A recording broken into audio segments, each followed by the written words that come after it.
Hi everyone, আমরা গেছিলাম বইমেলা। আমাদের আসানসোলে 19 তারিখ পর্যন্ত, মানে 19শে জানুয়ারি পর্যন্ত বইমেলাটা থাকবে। তাই ভাবলাম প্রত্যেক বছরের মতন এবছর আমরা সবাই মিলে, মানে আমি, মেয়ে আর ওর বাবা, তিনজনে মিলে চলে এসেছিলাম বইমেলাতে। এই মোবাইলের যুগে বই দেখাটা খুবই দরকার, বই পড়াটা খুবই দরকার। এখনকার বাচ্চাদের এতটাই মোবাইলে নেশা হয়ে গেছে যে বইয়ের প্রতি কোনো ভালোবাসাটাই নেই, মানে বললেই চলে।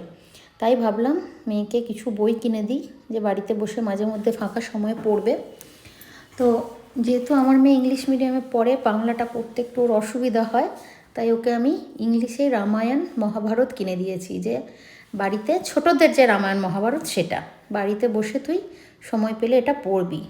আমাদের রামায়ণ মহাভারত সম্পর্কে তো ওকে জানতে হবে, মানে বাচ্চাদের, সমস্ত বাচ্চাদেরই জানা খুবই প্রয়োজন।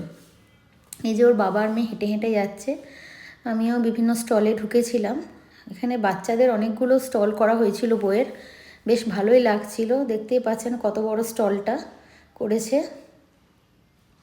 তার পাশে একটা স্টল করেছে, ওইটা হচ্ছে ড্রয়িংয়ের, মানে ড্রয়িং প্রতিযোগিতা হয়েছিল সেখানকার, মানে সবাই কে কীরকমভাবে ড্রয়িং করেছে সেই ড্রয়িংগুলো এখানে সাজানো হয়েছে। তো সবাই খুব সুন্দর ড্রয়িং করেছে, প্রত্যেকটা মেয়ে ছেলে খুব ভালো ড্রয়িং করেছে। দেখুন কত ভালো ড্রয়িংগুলো করেছে।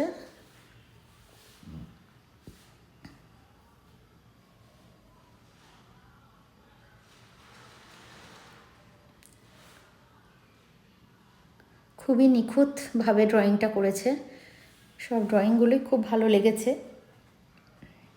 আর এখানে আমার মেয়ের স্কুলের একটা বান্ধবী, ও ড্রয়িং করেছে, তো খুব সুন্দর। আমার মেয়ে ওই ড্রয়িংটার পাশে দাঁড়িয়ে ফটোও তুলেছে, তো আপনাদের সাথে সেটাও শেয়ার করছি। প্রত্যেকটা ড্রয়িং এতটাই সুন্দর হয়েছে যে মানে না দেখে আর পারছি না। আর এই যে এই ড্রয়িংটা হচ্ছে আমার মেয়ের স্কুলের বান্ধবী করেছে, দেখুন কি সুন্দর হয়েছে। আর আমার মেয়ে এখানে দাঁড়িয়ে একটা ফটোও তুলেছে, যে মা আমি একটা ফটো তুলব। এই দেখুন আরেকটা বুক সেন্টার, চিলড্রেন্স, মানে বাচ্চাদের এখানে অনেকগুলো আমি দেখলাম বইয়ের কাউন্টার আছে। তো আমার মেয়ে একটা ওয়াটার কালার, মানে ড্রয়িংয়েরও বই কিনেছে। আমি, মেয়ে, আমরা সব হেঁটে হেঁটে যাচ্ছি। একটু ফাঁকাই ছিল বলতে গেলে, মানে আমরা একটু সন্ধেবেলাতেই চলে এসেছি, ঠান্ডার দিন তো, মানে তাড়াতাড়ি এসেছি, যে তাড়াতাড়ি চলে যাব বলে।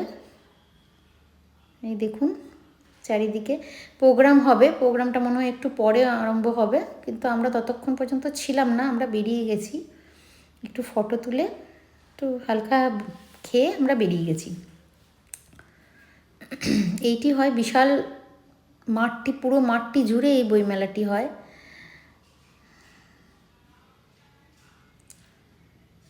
তো প্রত্যেকটা স্টলে আমরা ঢুকিনি।